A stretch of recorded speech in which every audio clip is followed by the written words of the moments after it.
Breaking news Annamayya జిల్లా Galiveedu MPDO ఆఫీసులో YCP నేతలు వీరంగం సృష్టించారు. వైసీపీ మాజీ ఎంపీపీ సుదర్శన్ రెడ్డి అతడి అనుచరులు ఎంపీడీఓ జవహర్ బాబుపై చేయి చేసుకున్నారు. విషయం పోలీసులకు చేరడంతో వెంటనే రంగంలోకి దిగారు.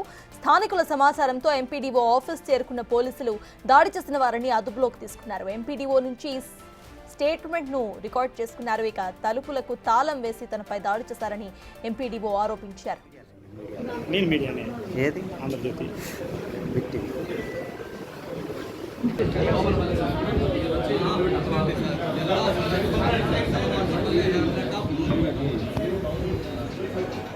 ఎంపీపీ ఛాంబర్ గది తాళం ఇవ్వలేదని ఎంపీపీ కుమారుడు సుదర్శన్ రెడ్డి ఎంపీడీఓపై చేయి చేసుకున్నాడు. ఈ దాడిలో వైసీపీ సోషల్ మీడియా కార్యకర్త వెంకటరెడ్డి ఆయన అనుచరులు కూడా ఉన్నట్లు తెలుస్తోంది.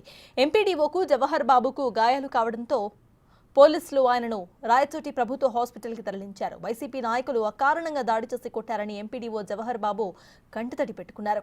బడుగు బలహీన వర్గానికి చెందిన వాడిని కావడంతోనే తనపై 20 మంది దాడి చేశారని ఎంపీడీఓ ఆవేదన వ్యక్తం చేశారు.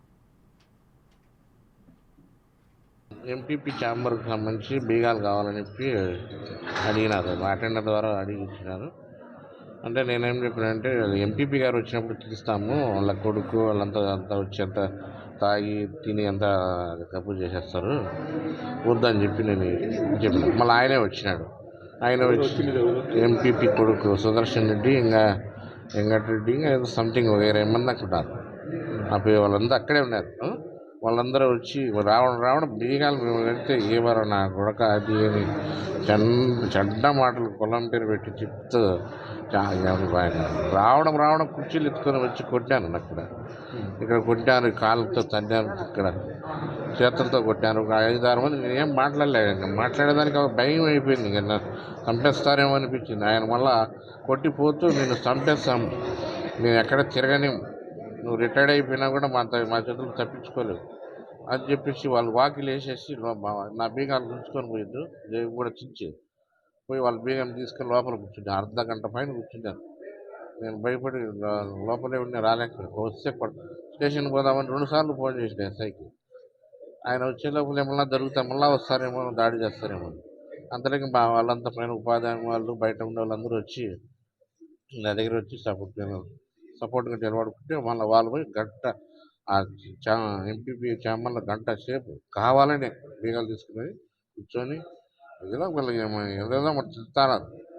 నాకు నేను నా ఛాంబర్లో ఉన్నప్పుడు వినపడతాంటాయి. నాకు అదే ఎక్కువ భయంగా ఉంది. ఏం జరుగుతుందో ఏమైనా చేస్తారేమో.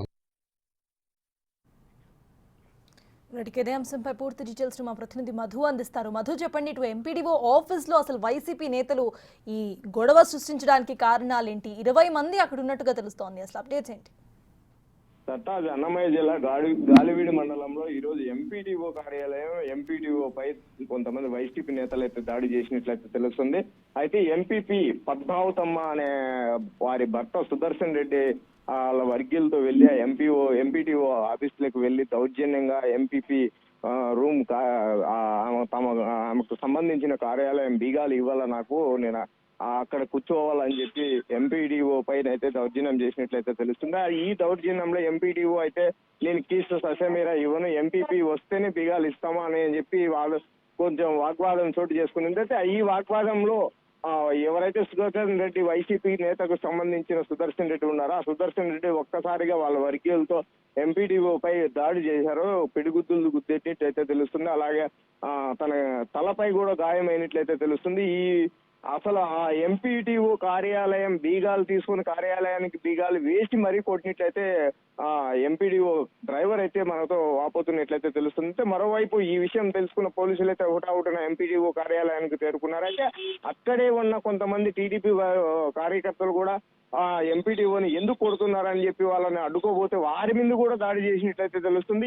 ఈ సంఘటన చిలికి జాలుగానవుతుందేమని చెప్పి ముందస్తు జాగ్రత్త చర్యల్లో భారీగా దాలివీడి సమీపంలో పోలీసులు భారీ బందోబస్తు ఏర్పాటు చేసినట్లయితే తెలుస్తుంది. అయితే ఈ సంఘటన పైన రాయచోటి డిఎస్పీ అయితే సీరియస్ గానే తీసుకున్నారు. అసలు సుదర్శన్ రెడ్డి ఎందుకు గొడవ చేయాల్సి వచ్చింది అనే కోణంలో అయితే విచారణ అయితే వేగవంతం చేశారు. అయితే ఇప్పటికే సుదర్శన్ రెడ్డిని కావచ్చు, అలాగే వాళ్ళ వర్గీయులు ఒక 8-9 మందిని కావచ్చు అరెస్ట్ చేసి లక్కిరెడ్డిపల్లె పోలీస్ స్టేషన్ కి అయితే తీసుకెళ్ళినట్టు అయితే సమాచారం ఉంది.